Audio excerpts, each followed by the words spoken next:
My goodness. I call Sir William Seal.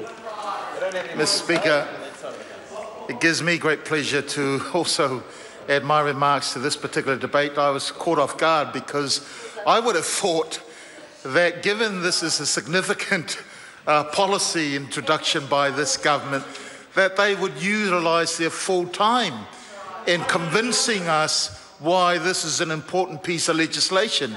Albeit it's shameful, to say the least, that they spend not even a full minute on it. Mr. Speaker, this bill confirms in my mind once and for all that the National Party is not only continues to be in denial in terms of the housing crisis, but they now deny every New Zealander the opportunity of having a home that they can live in. You see, sir, for the past 7 years, this government continues to deny that there is a New Zealand housing crisis. Even now, the Prime Minister continues to deny it, does not accept, despite the fact that this is their third term. They've been deep denial in this. They continue to deny it because I suspect, sir, that building more houses is just too challenging for them.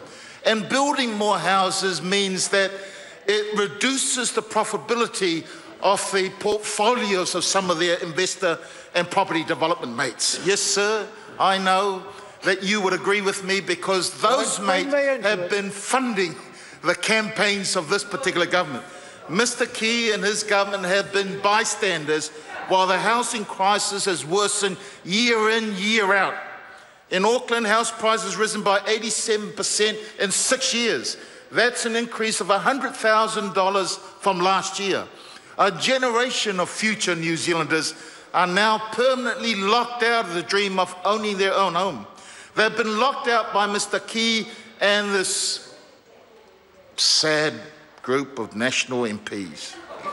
More and more Pacific people are now locked out of ever owning their own house under this national government. I wanted to say something else, sir, but I knew that you would pull me up if I did use those words. Any New Zealander who find themselves unable to afford their first home today, sir, their first home, according to the Agency of the Old People, say that they'll be poorer still when they retire without that particular asset. And while Mr. Key and his government continue to deny there is a housing crisis, house prices and residential rents continue to rise. The average Auckland house price will hit $1 million by next year, while residential rents have jumped up again by 6.3% to a median rent of $500. Absolutely, they're happy with that. More and more middle-income earners will never be able to buy their first home at those particular prices. How can they, when middle-income earners have to front up with a 20% deposit before they can even secure a mortgage?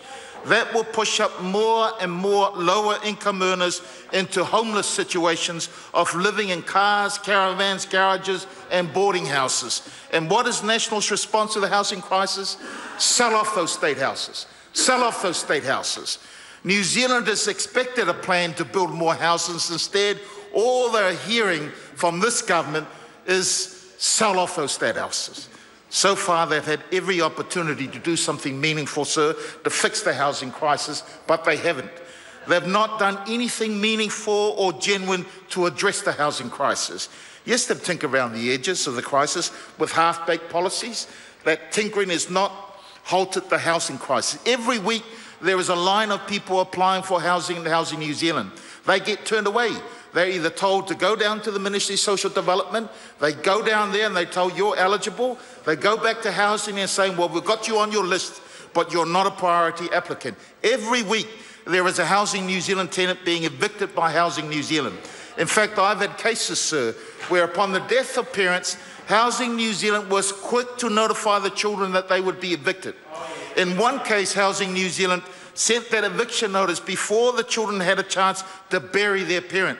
The lines to emergency housing offered by community social services continues to increase.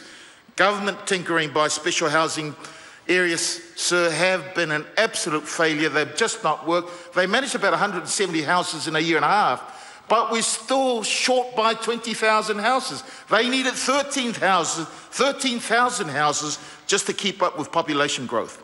So I heard earlier a national MP in this debate say that this legislation was to provide flexible options to New Zealanders. He said it was about getting the right house to the right person at the right time. What does that mean, for goodness sake? I think, sir, what it means is it's market speak. It means that it's up to market forces whether a person gets a house or whether they are ever housed at all. It means this government is washing its hands from every New Zealander in a homeless situation. It means this government does not want to take responsibility for New Zealanders who need a home of their own. This government is selling off our public-owned state assets, their private sector investor mates, not the Salvation Army or the Methodist Mission or community groups of the social conscience. They're selling it off to their investor mates. Remember how they couched selling off of the state assets? They said that they would sell it off to mum and dad investors. That was a load of crap. That's the same technique that they're using tonight to cover up the fact that our state houses will be sold off to their property investor mates. The same mates that have been funding their campaign activities in the last 7 years. This is their payback. This is what it means when they say the bill is about flexible purchasing. It gives the minister flexibility to flog off billions of state houses to the National Party's developer mates. The biggest deception and con job of all is national state house sell-off. Somehow, most New Zealanders are wondering, how on earth will selling off state houses to the developer and property investors somehow give them a home? It's not, sir. This bill completely wrecks the Housing New Zealand ministry as we know it. They've got rid of the policy development feature of that particular ministry, sir. They've got rid of people that managed tenants. Instead, they're faced with an 0800 number. You can't talk to any real person when you're in need of a home. You're fobbed up from line at the Ministry of Development, you're fobbed up for the line at the Housing New Zealand, and you're put in another line for the 0800 number, sir. How on earth do people advance themselves when this government keeps adding lines and making it difficult for people who want houses? This bill, sir, merely transfers the responsibility onto the private sector, into the market. They're going to tell people, go find a house in the market. There's no help for them, sir, there. How on earth can people on the minimum wage afford the median income rent now of $420? On the minimum income, sir, you're earning gross of about $500. Less taxes, how do they afford the median rent of $420? These buggers, I'll start using that word now, these buggers, no. Okay, I won't use that. These people, these nasty people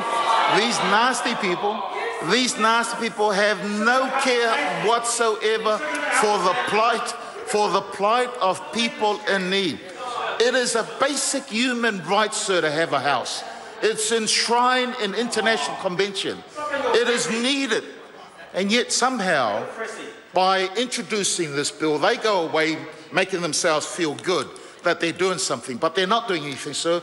All that this bill reaffirms in my mind and in the mind of many people in South Auckland watching and listening to this group here, they not only continue to deny that there is a housing crisis, but their legislation will deny every hard-working New Zealand the opportunity of either owning their own home or the opportunity of being in a warm accommodation where they can house their children.